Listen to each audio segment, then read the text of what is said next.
오늘은 제목이 왜 창세전에 창조 목적 학교를 디자인하셨나? 아주 중요한 주제를 가지고 공부를 하려고 그래요.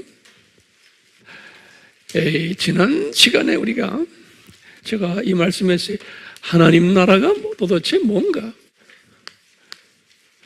킹덤 오브 갓이라고 그러죠. 또는 하늘나라, The Kingdom of Heaven 이렇게 쓰기도 하고요. 하늘나라 또는 하나님 나라, Kingdom of God 그래요. 자, 이 Kingdom of God 또는 Kingdom of Heaven을 우리가 지난 시간에도 그랬고 항상 우리 어떻게 배웠죠? 이렇게 배웠죠. 이렇게 항상 이렇게 그리는 연습을 하세요. 노트에다가. 그러면 이것을 뭐라고 그래요? 우리가 이 윗세상 above world 그랬죠. 윗세상. 이 세상을 뭐래? 여기를 this world 그랬죠. 이거는 above world. 이게 하나님 나라인데요. 실은 이것이 이렇게 그려놨지만 실은 이렇게 된다고 우리가 항상 생각하면서 이 도표를 보시길 바라요. 잠깐 시간 세계로 떨어진. 그런데 적그리스도 세력들은 이 하나님 나라를 어떻게 봐요? 기독교인들의 적그리스도 세력들의 대부분이 기독교 출신들이에요. 지금도 기독교인들이에요. 그렇기 때문에 혼돈스러운 거예요. 이분들은 하나님 나라라는 단어를 똑같이 써요. 그 하나님 나라를 어떻게 봐요? 그분들은 요 세상인데 요 세상을 그냥 영원한 이 세상으로 요 세상을 그러니까 this world를 이 세상이 영원하게 계속 가준다고 생각하는 거예요. 또 막연히 그렇게 생각하는 거예요. 그 사람들이. 그리고는 이 세상을 그렇기 때문에 우리가 낙원화 시켜야 된다는 거예요. 이 세상을. 그래서 이 세상이 패러다이스라는 거예요. 이 세상이 패러다이스라는 거예요. 그러니까 이 세상을 어떻게 만들자고 이야기를 해요? 이 세상을, 이것을 이 사람들이 New World Order라고 하는 거예요. 신세계 질서를 만들 책임이 있다는 거예요. 인간은. 이제 이것이 그 사람들이 말하는 유토피아의 이상세계, 이 세상을. 그렇기 때문에 우리 기독교인들이 말하는 이 세상관과 기독교인들인데 다원주의적인 적그리스도의 사상을 가진 기독교인들이 가지고 있는 이 세상과는 달라요. 그런데 우리가 이런 것을 구별을 하지를 못하기 때문에 혼돈을 하는 거예요. 지금 오늘날 전 세계 교회의 약 한 70% 정도가 우리 WCC라고 그러죠. 로만 가톨릭도 마찬가지예요. 이분들이 가끔 저 세상 낙원 이야기하지만 구체적으로 저 세상이 존재한다고를 구체적으로 믿는 사람들이 많지가 않아요. 그래서 어떻게 하느냐? 이 세상이 우리 인간이 영원히 사는 세상으로 착각을 하는 거예요. 그렇기 때문에 제가 몇 주 전에 말씀드렸지만 이 죽으면은 그러면 어디 가느냐 할 때 사후를 어떻게 봐요? 이분들은 제가 3가지 의미를 드렸죠. 이거 잘 기억하셔야 돼요. 첫 번째, 죽으면은 어떤 사상이에요? 윤회적인 사상을 가지고 있는 거예요. 아주 깨끗하게 살다가 죽었으면은 극락세계 간다라고 막연히 믿어요. 근데 그 극락세계를 이분들은 이쪽 어브워브 월드라고 생각을 하지만 반드시 그렇게는 생각하지 않아요. 지금 이 세계에서 조금 위에 있는 좀 괜찮은 동네라고 생각하는 막연한 생각을 하요. 극락세계 간다. 근데 그런 사람은 아주 소수다라고 보는 거예요. 그러니까 대부분의 사람들은 죽으면 어떻게 돼요? 죽으면은 다시 사람으로 환생하든지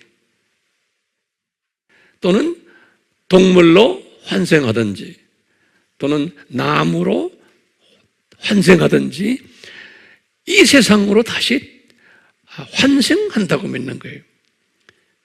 이 세상관이에요. 그러니까 착하게 살자라는 의미는 다시 이 세상에 더 좋은 포지션을 가진 이런 사람으로 환생한다는 개념이 있어요. 그러니까 이 세상에 눈이 가 있는 거예요. 기독교인들 중에서요, 환생 이론은 힌두교니 불교니 이슬람도 이런 그분들의 신학을 보면은 우리가 이슬람에서 공부했죠. 약간 차원이 다르지만 알고 보면 다 비슷비슷해요. 자, 두 번째는 뭐예요? 죽으면은 죽은 사람이 어떻게 된다고요? 기독교인들 중에서도 이게 안식교에서도 이렇게 말을 해요. 죽으면은 그냥 잠잔다. 무덤에서 레스팅 한다, 슬리핑 한다 라고 보는 거예요. 그러다가 이 개념도 있어요. 이런 개념을 가지고 때가 되면은 이 나라 이제 뉴 월드 오더가 신세계 질서가 확립이 되면은 거기에서 다시 부활한다 그러는 거예요. 그러니까 부활이라는 개념도 기독교 단어인데도 이런 식으로 다 써요. 그렇기 때문에 우리가 이런 기초 공부가 안 돼 있으면 그대로 혼돈해요. 부활해요? 그럼 맞습니다. 부활합니다. 그런다. 이런 부활 개념도 가지고 있어요. 또 무슨 개념이에요? 죽으면은 귀신이 돼가지고 조상신이에요. 그냥 떠돌아다닌다는 거예요. 이 세상에. 우리나라의 크리스천들도 이런 생각하는 사람 많아요.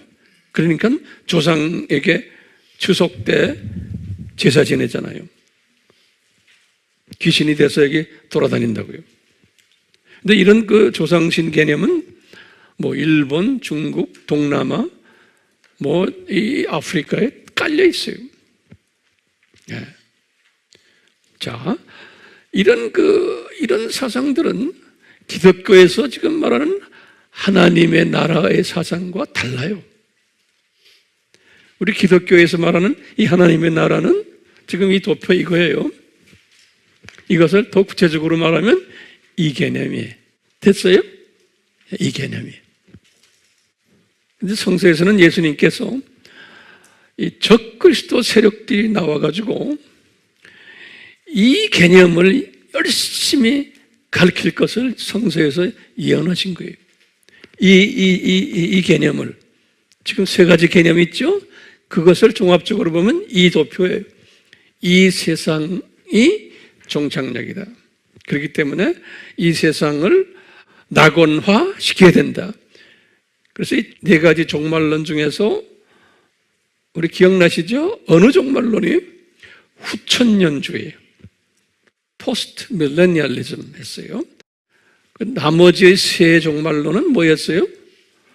역사적 전천년주의, 두 번째는 무천년주의, 또 세대주의.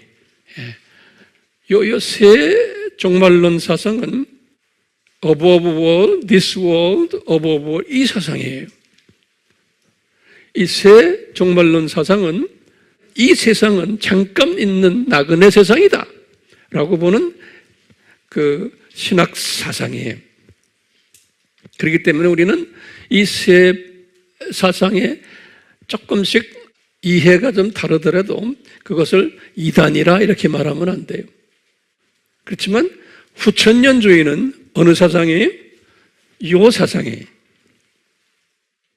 요 사상. 이 사상은 다시 말하면 신세계 질서를 구축하자라는 사상이에요. 정리됐어요? 예. 지난 시간에는 우리가요, 뭘 공부했냐면 이 부분을 공부했어요. 기억나시죠? 이 부분을. 지난 시간에 이 부분을 공부하면서 몇 가지 질문을 던졌나요? 예, 12가지의 질문을 던졌어요, 제가요. 요걸 우리가 다시 한번 정리해요. 계속 반복을 해야 돼요. 자, 왜 이 12가지의 질문이 중요하냐면, 자기가 던져놓고 이 질문을 내가 소화를 해야지만 지금 이 산고 시대를 내가 견딜 수가 있어요. 다른 말로 표현하면요, 복음주의적 세계관을 가지게 되고 이 12가지 질문을 어느 정도, 완전히는 소화를 하기가 쉽지 않아요. 그렇지만 어느 정도 소화를 하거나 동의하거나 이렇게 될 때 복음주의적 세계관을 가지게 되고 그걸 바탕으로 해서 이 산고 시대를 내가 이해를 하고 견딜 에너지가 나와요. 지혜가 나와요. 그렇기 때문에 이 12의 질문을 한번 간단히 봐요.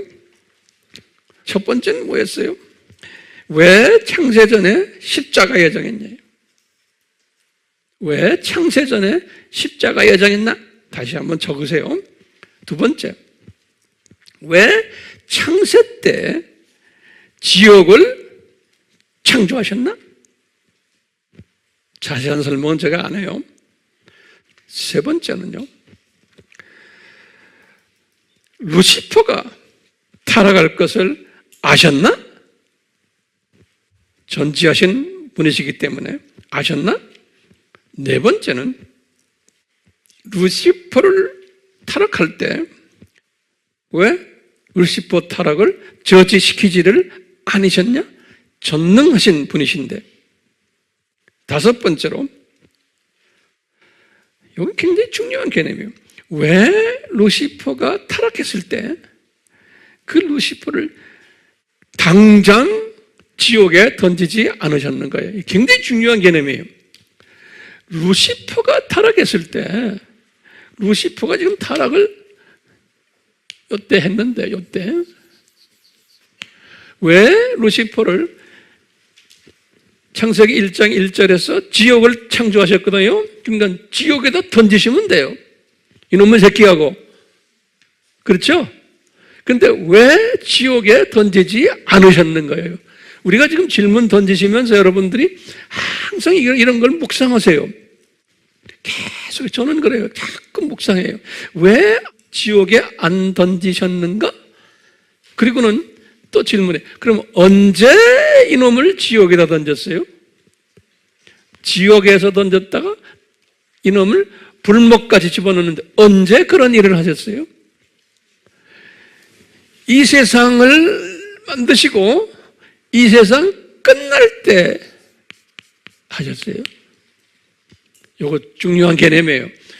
왜 이때 안 하시고 아담으로 하여금 타락을 하게끔 하셔가지고 이 세상으로 우리가 떨어지게 하셔가지고 7,000년을 지나게 한 후에 그 기간에 온갖 나쁜 짓을 하게 한 다음에 7,000년 긴 기간 동안, 그리고는 다 끝났을 때 7,000년이 여기에 이제 불못에 집어 던지신 거예요.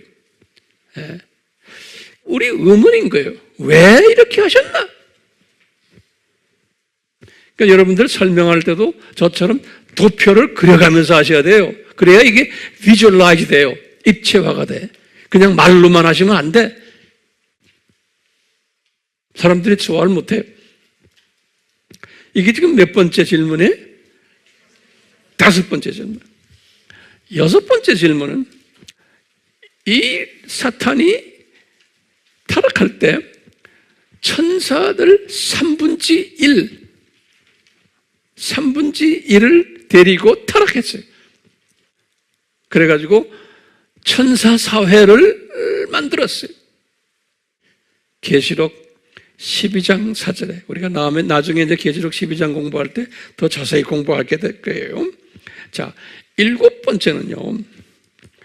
이 루시퍼한테 권력이 있는, 명예가 있는 이름을 줬어요.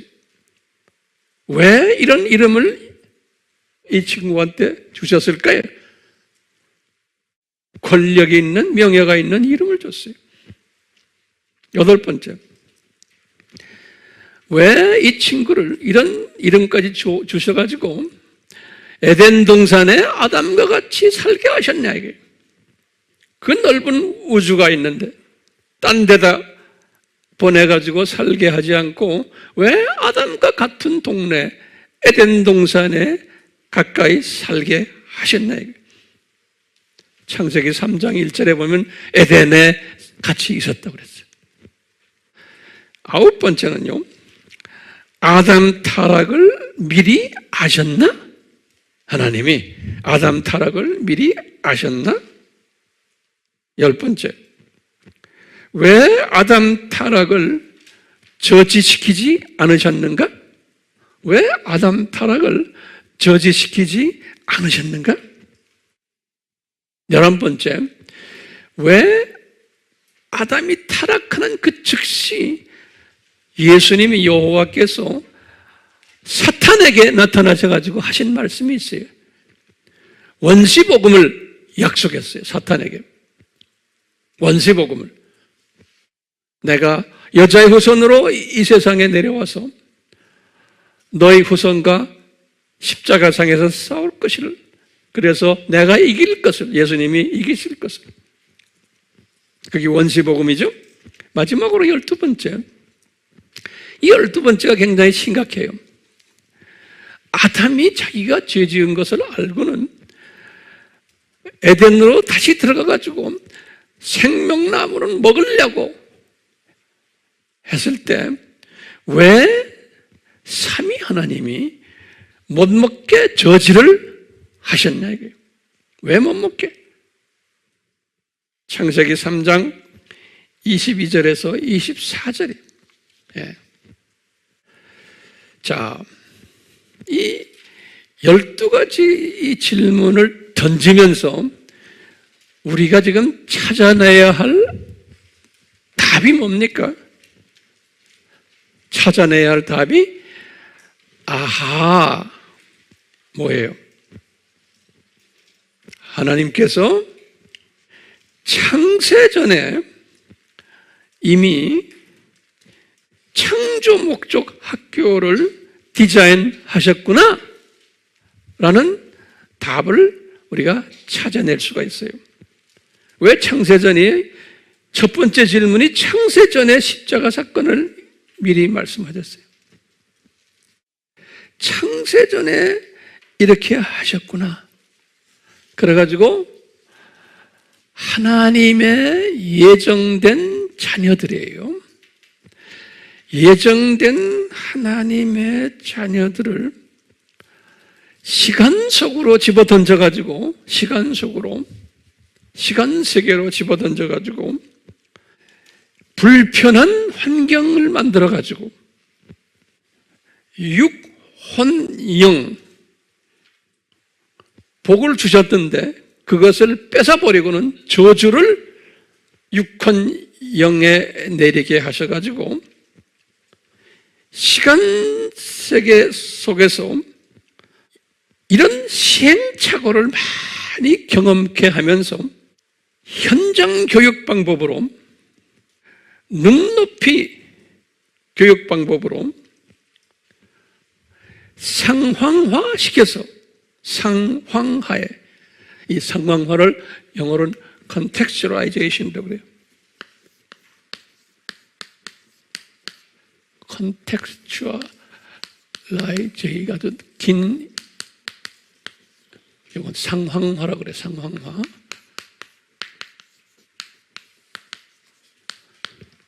이 상황화 교육을 이제 창조 목적을 가르쳐 주기 위해서 상황화 교육을 시켜주기 위한 그러한 그 디자인을 창세 전에 하셨구나 라는 것을 우리가 확실히는 모르지만 우리가 짐작을 할 수 있어요.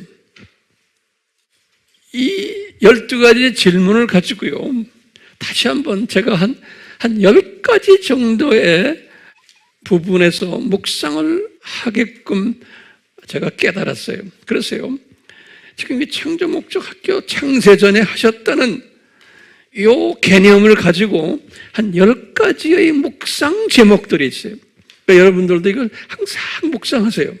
10가지 내가 하나하나 간단하게 불러드릴게요. 첫 번째는요, 이 12가지 질문을 가지고 우리가 이제 묵상하는 거예요.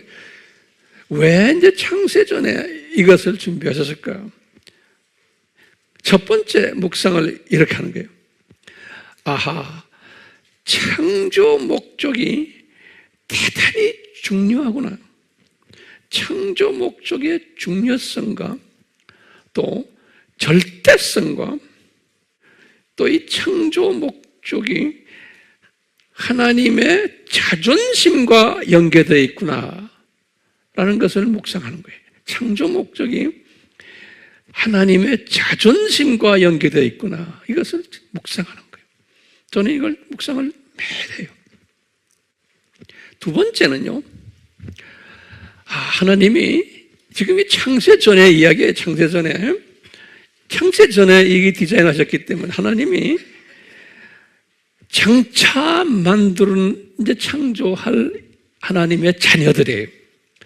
이 하나님의 자녀들을 교육을 시켜야 되겠다라는 소원이 담겨 있는 거예요. 이 창세전 이 하나님의 이 마음을 우리가 지금 읽고 있는 게, 장차 만들어 놓은 하나님의 자녀들을 교육시켜야겠구나. 네. 이 소원이 담겨 있고, 세 번째는요, 이 교육을 시키기 위해서 예수 하나님이 인간으로 내려오셔서 이 학교의 교장이 되셔야 되겠구나라는 그 하나님의 마음이 거기 담겨 있어요. 이것을 성서에서는 하나님의 신비다 그러는 거예요. 하나님의 the mystery of God 그래요. 창세전 십자가 사건이에요. mystery of God. 네 번째로는요, 이 교육 장소가 저 세상이 아니고 이 세상으로 무대를 만든 거예요. 이 세상으로. 다섯 번째는요, 교육 방법은 상황화시켜서 눈높이 현장 교육을 시키시려고 하셨어요. 교육 방법을. 여섯 번째는 사탄에게 높은 권력과 명예를 줘가지고 이놈을 사용해서 교감으로 임명하려고 그랬어요. 교감으로. 교장은 예수님이고 하나님의 자녀들을 훈련시키는 아주 중요한 존재예요. 일곱 번째는 이 사탄의 똘마니들이 또 있어요. 이 똘마니들은 이 학교의 교사로 만들 것을. 그래가지고 이 학교가 끝날 때, 폐교될 때 이놈들을 다 이제 불못으로 던지도록 이렇게 디자인하셨어요. 여덟 번째로는 이 세상에 두 종류의 사람들을 만들 것을 디자인하신 거예요. 하나님의 자녀와 사탄의 자녀들. 그래서 같이 살게끔. 그런데 하나님의 자녀들은 아홉 번째, 죽으면은 학교 졸업을 하면 어딜 가요? 낙원으로 올라가고 저 세상으로 다시 귀환하고. 열 번째, 사탄의 자녀들은 사형을 다 받은 후에 용도 폐기가 되면서 지옥으로 갔다가 나중에 불못으로 던져지는 이런 그 생각이 창세전 십자가 사건을 이렇게 보면서 이 10가지의 생각을 내가 한번 머릿속에 구조화시키는 거예요. 이것을. 이게 복음주의 크리스찬들의 세계관이에요. 지금 잡아가고 있어요? 예. 모든 크리스찬들이라고 그래서 이 세계관을 가지고 있는 것은 아니에요. 모든 기독교인이라고 해서 이 세계관을 가진 게 아니에요. 어떤 분들은 희미하게 가진 분들도 있고, 왜냐하면 교회에서 설교할 때나 우리가 성경 공부할 때 이 부분을, 저도 모태신앙이지만 누가 나한테 이 부분을 자세하게 설명해 준 사람이 없었어요. 신학교 가서도 내가 이 설명을 못 들었어요. 박사 공부를 끝냈는데도 이 설명을 못 들었어요, 제가. 소위 박사인데도, 신학대학원의 교수인데도 이 설명을 누가 시원하게 나한테 해주는 사람이 없었어요. 그러니 얼마나 답답하겠어요? 그리고는 오늘날도 여러분들 손에 웹에 들어가서 다 보죠? 웹에 들어가서 말씀을 보세요. 이걸 시원하게 대답해 주는 사람이 있어요? 다 쪼가려 이야기하죠. 그러니까 오늘날 이 똑똑한 분들이 답답해하는 거예요. 어디가 풀리질 않아. 지금 오늘 우리가 계속해서 지금 다루는 이 문제들을 가지고 이것을 풀어야 되는 거예요. 풀고 있어요? 근데 한꺼번에 다 풀려고 그러면 안 돼요. 욕심 부리지 마세요. 천천히 하나하나 지금 풀어가고 있는 그 과정이에요. 하나하나. 어느 정도는 풀렸죠? 예. 자, 이것이 풀려야지만 내가 이 산고시대를 내가 직시할 수 있어요. 그리고는 이것을 내가 소화하고 해석하고 의미를 부여하고 그 다음에 주변의 많은 사람들에게 이것을 내가 가르칠 수가 있어요. 자, 이 창조 목적 학교를 개설을 하려고 하는 그 하나님의 계획이, 다시 내가 물어봐요. 언제 이 계획을 하셨어요? 그러면 창세전입니다. 그걸 제가 말하는 걸 다 적으세요. 왜냐하면 내가 지금 다른 아이디어를 또 발전시키려고 그래서 그래요. 창세전입니다. 그러면 어떻게 계획하셨어요? 그러면 how예요. 어떻게 계획하셨어요? 그러면 장차 하나님의 자녀들을, 아직 창세전이니까 하나님의 자녀들을 창조하기 전 이야기예요. 장차 만들어질 하나님의 자녀들을 시간 세계에 던져가지고 교육시킬 것을 디자인하신 거예요. 그러면 보세요. 우리 다 평소에 우리가 다 공부한 것들 내가 다시 좀 정리해 드리는 건데요. 시간 세계에 던졌다는 것은 다른 말로 표현하면 아담 타락이에요. 그렇죠? 그럼 여기 잘 보세요. 아담을 딱 만들었을 때, 창조하셨을 때 아담에게 뭘 주셨냐면 복을 주셨어요. 거기에 이제 창세기 1장 28절이에요. 그거 잊지 마세요. 복을 줬어요. 자, 복을 줬다 그러면 어떤 복을 준 거예요? 육의 복, 혼의 복, 영의 복을 준 거예요. 이거 좀 자세히 하나하나 정리합시다. 복을 줬는데 어떤 복? 육의 복, 혼의 복, 그 다음에 뭐예요? 영의 복을 줬어요. 이 말은 뭐냐면 육의 복은 뭐예요? 아담이 받은 육의 복이? 육이 썩지 않는 육이에요. 그렇죠? 생로병사를 경험하지 않는 육이에요. 그러니까 영원히 존재하는 육이에요. 그뿐 아니라 시간과 공간의 제한을 받지 않는 육이에요. 이런 육을 받은 분이에요. 그게 복인 거예요. 나중에 우리가 이제 이 복을 다시 회복하는 거 아닙니까? 자, 혼의 복은 뭡니까? 혼의 복은 이분이 하나님의 형상으로 지음받았고, 창세기 1장 26절에 하나님의 모습으로 지음받은 거예요. The image of God. 그 다음에 the likeness, 하나님의 모습으로 지음받았어요. 그리고는 성령님의 열매가 맺어지는 이런 젠틀맨이, 아주 멋있는 젠틀맨, 인격이 고상한 하나님의 인격을 가지고 있는 그러한 모습의 분으로 지음받은 거예요. 이게 복의 복, 혼적인 복이에요. 영적인 복은 무슨 복을 받았어요? 아담이 하나님의 영을, 성령을 받아가지고 그분의 영과 성령님과 연합해가지고 하나님의 자녀가 된 거예요. 예. 창세기 2장 7절에 하나님의 법적인 자녀가 된 거예요.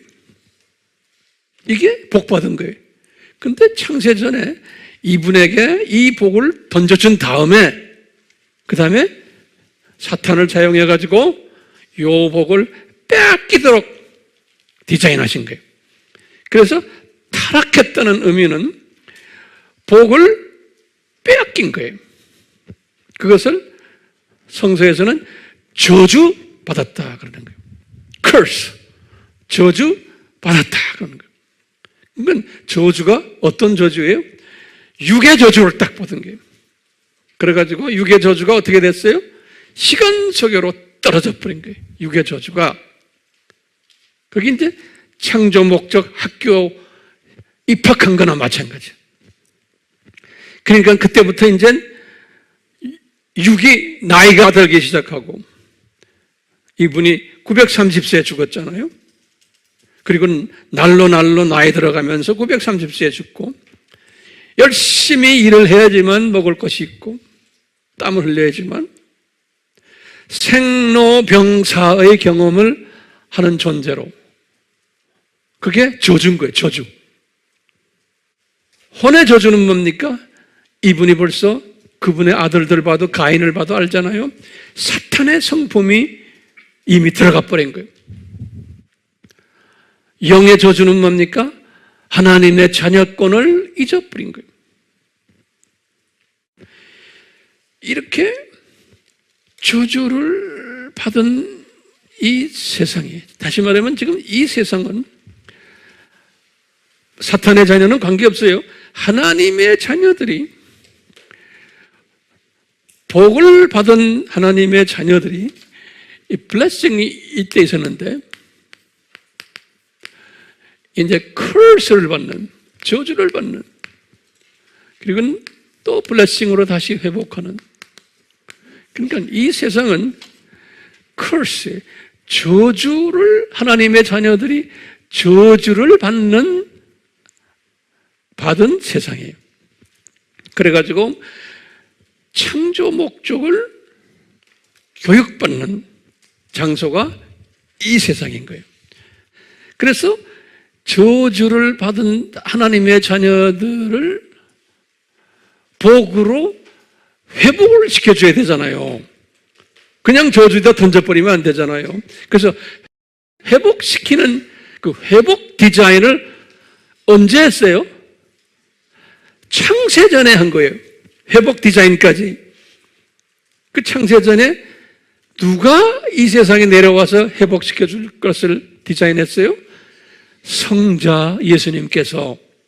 그래서 창세전에 십자가에 달리셔서 예수님이 그 대신 저주를 받을 것을, 저주를 뒤집어 쓰실 것을, 그거 십자가에서 그걸 다 디자인하신 거예요. 우리 다 공부했죠? 그러면 하나님의 자녀로 예정된 사람들은 아하, 예수님이 나의 저주를 떠맡으신 분이구나라고 믿는 사건들이 일어나도록 디자인된 거예요. 그래서 믿는 순간에 그 저주가 누구한테로 넘어가 버려요. 어린 양 예수님께 넘어가 버려요. 이미 넘어갔죠, 십자가에서. 그러면서 예수를 믿는 그 순간에 아, 내 저주를 저분이 말살해버리셨구나 라는 것을 믿는 이야기예요. 십자가에서 하셨구나. 그렇죠? 우리는 그것을 믿기 때문에 하나님의 자녀로서 다시 회복된 거예요. 근데 제가 이런 말 했죠. 그런데 이것이 이 세상에 사는 동안에는 이 저주 말살 계획이 이미 십자가에서 일어났지만 지연된 복이 있다고 그랬어요. 그러니까 회복을 받는데 육의 저주와 혼의 저주가 복으로서 이제 바꿔졌는데 그 바꿔지는 것은 지연시키셨다 그러셨어요. 지연시키셨다. 언제 지연시키다? 이 세상에 사는 동안에는 육의 저주는 그냥 가지고 있는 거예요. 우리가요. 그렇지만 우리는 사탄의 자녀들과 달라요. 우리는 이미 천국 시민이 그렇기 때문에 육의 저주가 있지만 지금 우리가 이 세상에서 불편한 게 많아요. 뭐 병원도 다니고 뭐 여러 가지로 물질적으로도 힘들고 여러 나이 들어가고 이것이 있지만 이것이 이 세상을 떠날 때 학교 졸업할 때 그 육의 저주가 그 길로 뭐로 변해버려요? 복으로 변해버리는 거예요. 우리가 그걸 아는 거예요. 지연된 복이라고 그랬죠. 혼의 저주도 마찬가지예요. 지금 우리가 하나님의 자녀지만 여러 가지 사탄의 성분들을 우리가 가지고 있는 거예요. 당연히 가지고 있는 거예요. 이것이 어느 정도 정리가 됐느냐 안 됐느냐가 신앙생활이에요. 이 정도에 따라서 저쪽에 올라가면 아마 나의 계층이 결정되지 않나 보는 거예요. 그걸 성화라 그러죠. 성화의 정도에 따라서. 하나님께서는 우리를 그렇게 성화시키셨죠. 우리가 이 세상에 사는 동안에 그렇지만 몸을 숨이 딱 끝나는 그 순간에 어떻게 돼요? 이제는 완전히 저주가 없어지고 복으로 회복되는 거예요. 그러니까 잠깐 이 세상에 와서 우리가 지금 그렇게 하고 있는 거예요. 영의 저주는 예수님을 내가 영접하는 그 순간에 이미 천국 시민이 되어버린 거예요. 이 세상에 살면서 그건 완전히 현실화된 실현된 복이다 이런 말씀을 제가 드린 기억이 나요. 자, 그러면요 이게 심각한 질문이 하나 있어요. 왜 창조 목적 교육이 필요한 거예요? 하나님의 자녀들이 왜 이 학교를 다녀야 되냐 이거예요. 창세전에 이미 창조 목적 학교가 있어야 됨을 이미 디자인하셨고 장차 창조될 하나님의 자녀들이 이 학교에 입학을 해서 공부를 해야 된다는 것을 창세전에 디자인하셨어요. 그럼 왜 이런 디자인을 하셨나 이게? 왜? 이걸 가지고 나도 고민 많이 했어요. 그리고 주님의 음성을 많이 듣고요. 근데 제가 깨달은 걸 말씀드리는 거예요. 준비됐어요? 이 전지하신 하나님이 첫째, 하나님의 자녀들의 특성을 아는 거예요. 하나님의 자녀들의 정체성이, 아이덴티티, 정체성을 아시는 거예요. 미리 다 아세요. 그 정체성 중에, 특성 중에 하나가 뭐냐면 첫째가요. 이 하나님의 자녀들이 지금 영원 세계에서 이야기하는 영원 세계에서 이제 이렇게 만들어졌을 때 창조 목적에 등한시할 것을 알았어요. 그러니까 창조 목적을 그렇게 중요하게 생각하지 않을 것을 전지하신 하나님이 아셨다라고 보는 거예요. 창조 목적을 소중하게 여기지 않을 것을 어떻게 아셨나? 이분은 전지하신 분이니까 미리 창조하시기 전에 다 아신 거예요. 왜냐하면 하나님의 자녀들이 육혼영의 복을 자기의 노력 없이 대가 없이 쉽게 받는 존재들 아닙니까? 자기가 어떻게 무슨 선한 일을 해가지고 받는 게 아니잖아요. 육의 복, 영원한 복이에요. 혼의 복, 영의 복, 이것을 이렇게 쉽게 받기 때문에 인간은 쉽게 받을 때 이 주신 분이 누구며 주신 분이 왜 이런 것을 주셨고 주신 분의 소원이 뭐고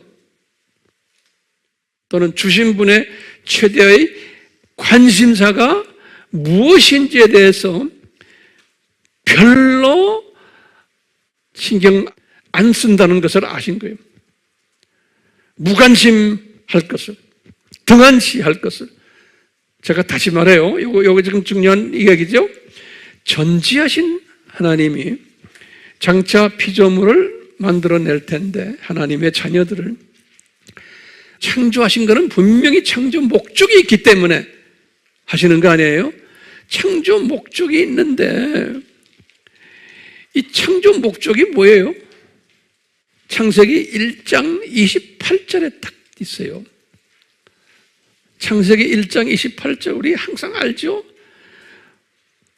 번성하라, 애기 많이 낳아라, 그리고 많이 퍼져라. 그러면서 뭐라고 말했어요? 모든 피조물들을 다스려라, 가르쳐라, 인도시켜라, 격려시켜라. 다 창조 목적대로 살도록 피조물들을 잘 가르치고 관리하라는 거예요. 이것이 하나님의 자녀들의 사명이에요. 그것을 우리가 창조 목적 파트너다, 파트너십이다, 이렇게 우리가 이야기 여러 번 제가 했죠.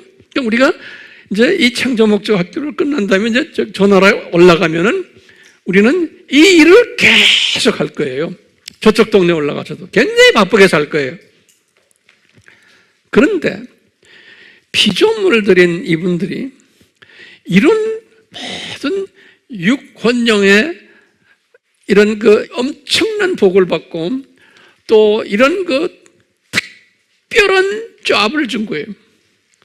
그래서 동물들을 창세기 1장에 그 6일 동안 만들 때 보면은 하나님의 형상대로 하나님의 모습대로 지었다라는 말이 없어요. 그러니까 모든 다른 피조물들은 그런 식으로 피조하지 않아졌어요. 그런데 사람은 특별히 삼위 하나님의 형상대로 모습대로 지어서, 왜냐하면 특별한 존재예요. 왜냐하면 창조 목적 파트너 역할을 하는 존재예요. 그러니까 우리는 이제 좀 이따가 저쪽 동네에 가면 우리가 할 일이 다 이런 것들이에요. 자, 그런데 다시 내가 반복해요. 이런 파트너십을 가졌는데 하나님의 자녀들이 만들어지면은 이것을 잘 못할 것을 아신 거예요. 예. 왜냐하면 육혼영의 이 엄청난 복을 받고 이런 엄청난 조합을 줬는데 이것을 무료로 대가 없이 쉽게 받았기 때문에 이 부분에 등한시할 것을 전지하신 하나님이 이미 창세전에 아셨던 거예요. 네. 그래서 사람의 특색 중에 하나가 지금 이거예요. 또 사람의 특색 중에 하나가요. 제가 묵상 중에 깨달은 건데요. 사람의 특색 중에 하나가 하나님이 사람을 만드실 때 하나님과 구별을 시켜서 만드셨어요. 여기 굉장히 중요한 개념이 구별을 시켜서 만드셨어요. 하나님과 똑같이 100% 같게끔 안 하셨어요. 지금 이 부분은 잘 오늘 소화하시길 바라요. 다시 말하면요, 하나님의 형상은 줬어요. 그 다음에 하나님의 모습도 줬어요. 그런데요, 하나님과 100% 동일하게, 동격으로, 같은 위치로, 동질, 동양으로 만들지를 않으셨어요. 만약에 동질, 동양, 동격이면 어떻게 됩니까? 사람이 교만해져요. 하나님을 섬길 필요도 없게 돼요. 왜냐? 하나님과 같은 위치에 있으니까. 하나님 앞에 예배 드리거나 찬양 드리거나 경배 드리지 않아도 돼요. 그렇기 때문에 절대로 그렇게 만들지 않으셨어요. 피조물은 뭐예요? 한 단계 낮은 레벨로 만든 거예요. 그렇기 때문에요, 이 말 잘 들으세요. 구별시킨 거예요. 창조주와 피조물은 구별시켰다는 그 개념이 굉장히 중요해요. 그것을요, 성서에서는 어떤 표현을 쓰냐면 거룩이라는 단어를 써요. 홀리. 그래서 항상 우리가 주기도문에서도 그러죠. Holy Father, 거룩하신 아버지, 거룩하신 예수님. 이 말은 뭐냐면 주기도문을 할 때도 하늘에 계신 우리 아버지, 이름이 거룩함을 받으시며, 이 거룩하다는 뜻은 뭡니까? 피조물과 구별이 되는 분이십니다라는 의미예요. 하늘에 계신 우리 아버지, 아버지는 창조주이시며 피조물과 구별되는 분이십니다라는 우리의 고백이에요. 그러니까 나와 구별되는 존재십니다 라는 고백이 거룩하신 하나님, 그러는 거예요. 그러니까 항상 이 거룩하다는 말은 그냥 우리가 개념적인 거룩 이런 개념이 아니에요. 내가 다시 반복해요. 거룩하신 하나님 하면 여러분들이 항상 이런 묵상하세요. 저도 그래요. 저와 우리 주변에 있는 모든 하나님의 자녀들과 하나님은 구별되시는 분이시군요. 특별한 분이시군요. 이것을 항상 고백하는 거예요. 묵상하는 거예요. 그 묵상을 하는 사람을 예수님이 굉장히 기뻐하세요. 그러면서 저는 예수님의 도움이 필요한 존재입니다 라는 것을 항상 묵상하는 거예요. 네. 자, 이 구별되는 존재이기 때문에 피조물은 항상 창조주와 구별이 되기 때문에 비교 대상이 아닌 거예요. 피조물은 한계성을 가진 존재예요. 피조물은 창조주와 비교했을 때 나약한 존재예요. 하나님의 입장에서 보면 항상 불온전한 존재예요. 이 피조물은 온전치 못해요. 하나님의 시각에서 볼 때. 또 피조물은 스스로 온전해질 수 없는 존재예요. 그러기 때문에, 이 다음에 개념이 좀 그러기 때문에 피조물은 하나님 앞에 인정을 받으려면 성령님의 도움이 절대로 필요한 존재예요. 삼위 하나님 중에서 피조물을 돕는 분이 누구냐면 성령님이.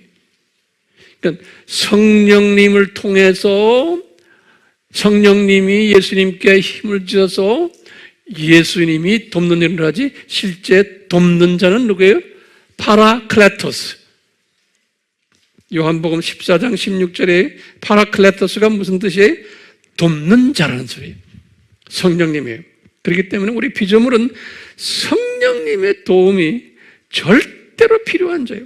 그러니까 예수님도 인간으로 오셔가지고 성령님의 도우심을 항상 받으셨어요. 예수님도. 그렇기 때문에 피조물은, 자, 이제 보세요. 창세전에 피조물을 딱 이제 창조하실 것을 예정하시고는 이 피조물이 어떤 존재예요? 이 피조물은 하나님보다 여러 단계 낮은 차원의 존재로 만드셨고, 이 피조물은 하나님의 시각에서 볼 때도 항상 한계성을 가지고 있고 나약한 존재고 온전치 못한 존재고 자기 실력으로는 온전해질 수 없고 항상 성령님의 도움이 필요한 존재로 디자인하신 거예요. 사람을, 하나님이. 그런데 사람을 만들어 놓은 목적이 삼위 하나님께 찬양을 드리고 경배드리고 또 모든 피조물들을 잘 가이드해 가지고 이 일을 하도록 책임을 준, 그 책임을 가지고 있는 창조 목적 파트너인데 이 파트너가 가지고 있는 한계성을 가지고 있는 거예요. 뭐냐? 나약하고 온전치 못하고 분위기에 지배를 받으며 자기의 자유의지도 어느 정도 가지고서 하나님의 뜻에 어긋나는 행동도 할 수 있는 온전치 못한 존재예요. 창세전에 이미 삼위 하나님이 다 그걸 서로 디스커션 하신 거예요. 그렇기 때문에 이 존재는 성령님의 도우심이 절대로 필요한데 어떤 때는 성령님의 도움도 받지 않으려고 까불 때가 있다는 거예요. 이 피조물은 이걸 아신 거예요. 그렇기 때문에 성령님의 도움까지도 안 받으려고 하는 이런 존재이기 때문에 미리 아신 거예요. 왜? 자유의지가 있기 때문에. 자유의지가 있기 때문에. 네. 자유의지를 로봇으로 만들지 않으셨거든요. 이렇게 이제 하셨기 때문에 성령님의 도움을 받지 않으면은 사람이 어떤 존재가 되냐면은 실수도 하고, 지금 내가 말하는 건 지금 영원 세계에서 이야기해요. 영원 세계에서. 지금 제 말 지금 잘 들으세요. 저 영원 세계에서 사람이 그렇게 된다는 거예요. 왜? 한계성을 가진 존재이기 때문에. 자유의지를 가지고. 그래서 영원 세계에서 사람을 만들어 놓으면 이런 문제점들이 있는 것을 다 아신 거예요. 그렇기 때문에 영원 세계에서도 성령님의 도움을 받지 않으면 자기가 좀 잘났다고 까불고 이러면 항상 이 사람은 영원 세계에서도 실수하는 존재고, 타락하기 전이에요. 두 번째는 잊어버리는 존재고, 왜냐하면 성령님은 기억나게 하는 도움을 주는 분이에요. 요한복음 14장 26절에 성령님은 기억나게 해줘요. 피조물들을. 세 번째는 자유의지를 발동해가지고 불순종하는 존재예요.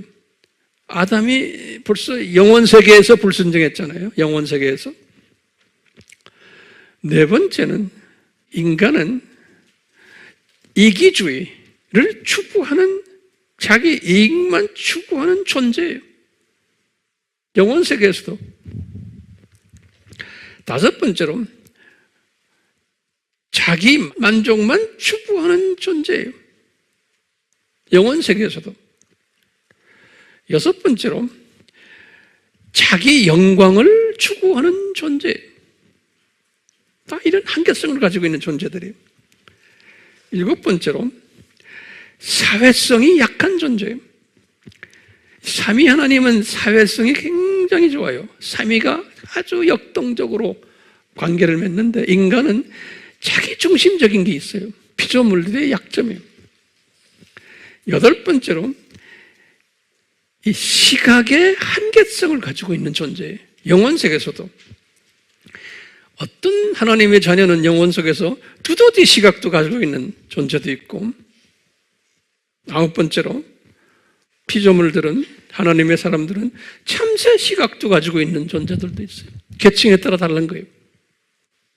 마지막으로 10번째는 이 창조 목적의 파트너 역할을 이제 줬는데 이 역할을 제대로 하지 않을 것도 하지 않는 그런 존재임을 성령님의 도움을 받지 않고 제멋대로 있으면 영혼세계에서도요, 이런 실수를 하는, 이런 부족한 부분이 있다는 것을 창세전에 이미 다 아셨어요.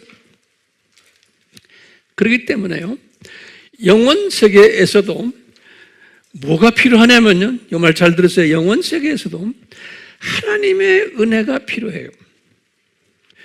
이 하나님의 은혜를 추구해야 되고 그 은혜 주심에 감사해야 되고, 영혼세계에서도요, 성령님의 도우심을 항상 추구하고 의지하고 이 성령님의 도우심에 감사를 해야 돼요. 영혼세계에서도. 그런데요, 영혼세계 속에서도 이런 것을 성령님의 도움 없이는 안 되는데, 하나님의 입장에서 보면 피조물들을 이런 나약하고 한계 있는 존재로 만드셨기 때문에 피조물들이 하나님의 마음에 합당한 행위를 하려면은 좀 훈련이 필요하다고 생각한 거예요. 교육이 필요하다. 예. 이 피조물의 한계점이죠. 예? 훈련이 필요한 거예요. 그래가지고 창세전에 이미 디자인하신 거예요. 훈련이 필요하다. 이 피조물들을, 장차 만들 피조물들을. 그래가지고 복을 줬다가 복을 뺏어서 저주 속에 집어넣어가지고 7000년 이 세상에 창조 목적 학교에다 집어넣어가지고 훈련시키자. 그래가지고 삼위 하나님이 대화하시면서 예수 하나님이시오, 수고스럽지만 당신께서 내려가셔서 이 일을 좀 직접 지휘해 주세요. 창세전에입니다. 이렇게 하신 거예요. 그런데 예수님께서 이걸 다 아시고 하겠습니다. 그래서 아버지에게 순종하셨다 그랬잖아요. 예수님께서요. 이 창세전에 이 창조 목적 학교를 디자인하셨다라는 이 프로그램을 내가 100% 소화는 못하지만 제가 지금 이렇게 여러분들에게 지금 가르치는 것은 100% 가까이 소화하시도록 도와주려고 최선을 지금 다하는 게 제가요. 그렇지만 나도 100%를 모르는데 여러분들이 어떻게 알겠어요? 그렇지만 어느 정도는 이것을 알게 됐을 때 이 하나님 나라를 이 참새 시각으로 보지 않는 거예요. 그 다음에 이 7000년 이 세계를 참새 시각으로 보지 않고 이 7000년 이 세계를 무슨 세계? 독수리 시각으로 볼 수 있는 능력을 가지게 되는 거예요. 지금 제가 오늘 설명한 이 내용들을 어느 정도 속에 이제 이렇게 보시면은 하면 그러면서 어떤 시각자가 돼요? 복음주의적 세계관자가 되는 거예요. 그렇죠?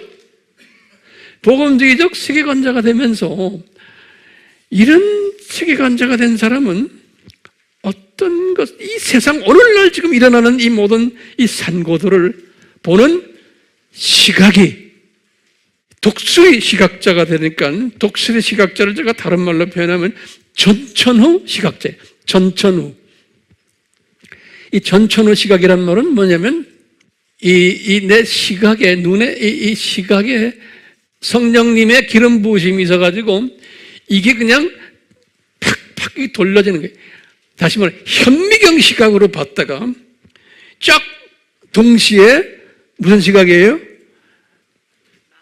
예? 그냥 이 세상만 가까이 보는 요 두더지 시각으로 됐다가 조금 올라가지고 참새 시각자가 됐다가 더 올려서 무슨 시각이에요? 독수리 시각자가 됐다가. 그 독수리는 이걸 다 가지고 있는 거예요. 아메바를 다 볼 수 있고 동시에 이 세상 돌아가는 걸 보고 저 세상 돌아가는 걸 보고 이 세상 저 세상 이것까지 쫙 보는 시각. 이것을 제가 만든 말이지만 무슨 시각이에요? 전천후 시각자가 되는 거예요. 저의 이 기도 제목은 딴 게 아니에요. 우리 예어마의 형제 자매들이요, 이 시각을 가지는 연습을 우리 합시다. 네. 그러면은 얼마든지 내가 이 세상에 돌아가는 이걸 보고 내가 소화하고 견디며 끝까지 견딜 수가 있는 거예요. 그리고 이런 상거들은 예수님이 그랬잖아요. 반드시 일어나야 된다 그랬잖아요. 네. 그러니까요, 이런 시각을 가지고 있으면 이 세상에 살면서 열심히 가정 돌보고 열심히 직장 생활 하시고 열심히 자기에게 맡겨주는 일들을 열심히 하시면서도 항상 이 윤활유를 가지고 이 시각이 오락갔다 내려갔다 할 때 내가 지금 하고 있는 이 세상 일들이 의미가 생기는 거예요. 내가 이걸 왜 하는가? 그러니까 항상 그 의미를 가지고서 사는 거예요. 그 다음에 방향이 설정이 되는 거예요. 나의 인생 방향이. 그렇다고 해서 다 목사가 되는 것도 아니잖아요. 저는 전문적으로 목사가 돼가지고 이런 것을 주님께서 메시지를 받아서 여러분들과 나누는 일은 전문적인, 여러분들도 각자 분야에서 전문성 있는 사람들이 그 전문 일을 열심히 하시면 돼요. 그렇지만 이 큰 그림을 보시면서 자기 전문 분야를 최대한으로 사용하시면 되는 거예요. 그러다가 주님이 오라 그러면 다 놓고 우리는 본향으로 가야 될 사람들 아니에요. 그러니까 학교 졸업하고 가야 될 사람들 아니에요. 그러니까 이 세상이 투철해지기를 예수님의 이름으로 축원합니다. 아멘. 예. 예수님 오늘 저희들 창세전에 왜 창조 목적 학교를 디자인하셨는지, 저희들의 이 제한된 이 브레인 시스템을 가지고, 제한된 이성을 가지고, 제한된 명철과 지식을 가지고 그 예수님의 광대한 뜻을 조금 살펴보았습니다. 성령님 도와주시옵소서. 날로 우리의 그 지식과 명철과 지혜가 이 세상을 보는 분별력이 더 커지도록, 넓어지도록, 높아지도록, 깊어지도록, 길어지도록 성령님 은혜 베풀어 주시옵소서. 예수님의 이름으로 기도드리옵나이다. 아멘.